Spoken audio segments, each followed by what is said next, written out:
Hello everyone, in today's video we are going to be discussing the ecosystem.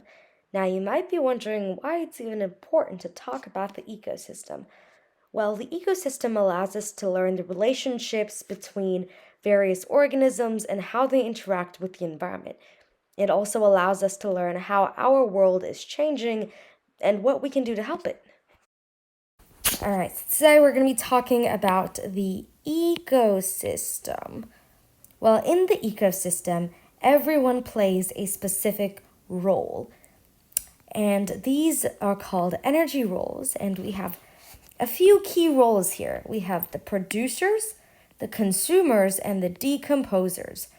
Now, the word producer, if we take out the, this produce. So, what does the word produce mean? It means to create, right? Yes. So producers make their own food for energy, and they can take the energy from the sun and then convert it to chemical energy to feed themselves, or even store it for later. A perfect example of this are some plants. Now, we have consumers, which depend on producers for energy, which means they have to eat producers for food. So there are many types of consumers. We have herbivores, carnivores, and omnivores. Herbivores are animals or organisms in general that only eat plants. A cow, like this one over here, is a perfect example of a herbivore. On the other hand, we have carnivores, which only eat other animals, like this could be a shark or a tiger. And then we have a combination of the two, which are known as omnivores. Now, these organisms will eat both plants and animals. A good example of this is a bear, which is going to eat berries as well as any small animals. We also have a fourth type of consumer. It is actually related to a carnivore. And this is known as a scavenger, which means that it specifically eats dead animals and or like the carcasses. A perfect example of this is the vulture. All right, now we talked about producers and consumers, so now we have to talk about decomposers. This word sounds like decompose. What does that mean? So the word decompose means to break down. So decomposers are organisms that get energy from breaking down waste and other dead organisms. And while they do this, they return nutrients back to the environment. And examples of decomposers can include mushrooms and other types of fungi. I hope you're noticing that the energy roles function like a cycle.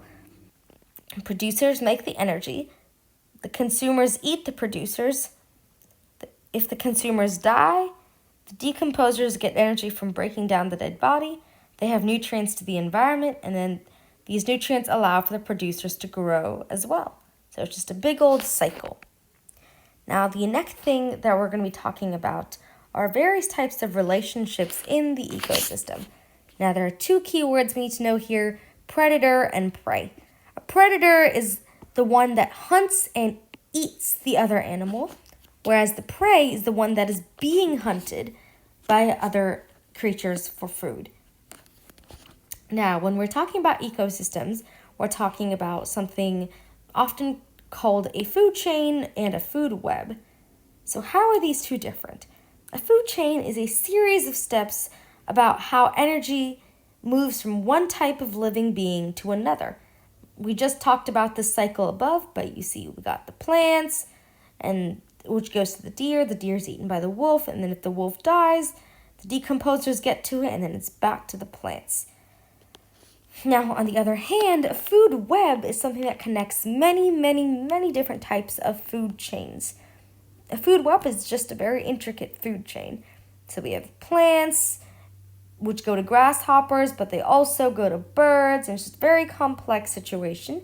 But that's the relationship between a food chain and a food web. Now, there are a few types of relationships that we're going to be learning about. And these relationships are known as symbiotic relationships or the symbiosis. And this just means a relationship between two different organisms. And these can generally occur in three different types. There's a mutual benefit where both the organisms are benefiting out of the relationship. So we have the sea anemone and the clownfish. The sea anemone provides the clownfish with protection and shelter from predators, and the clownfish provides the sea anemone with nutrients, usually in the form of waste. And the other situation is when one organism benefits and the other is unaffected. And the last one is where one organism will benefit while the other is harmed. This relationship is known as parasitic, and a parasite is an organism that lives inside another organism. It absorbs nutrients from the other organisms and harms it. So the parasite is the one being benefited while its host is being harmed. So that's all for today. Now we know that it's time for the summary. So let's just go over what we did today. We went over the three different types of energy roles: producers, consumers, and decomposers. And then we talked about the various types of consumers: herbivores, carnivores, omnivores, and of course, scavengers. And we also talked about how these are all related in a cycle of sorts. Next, we also talked about a food chain and a food web and the differences and similarities between those two.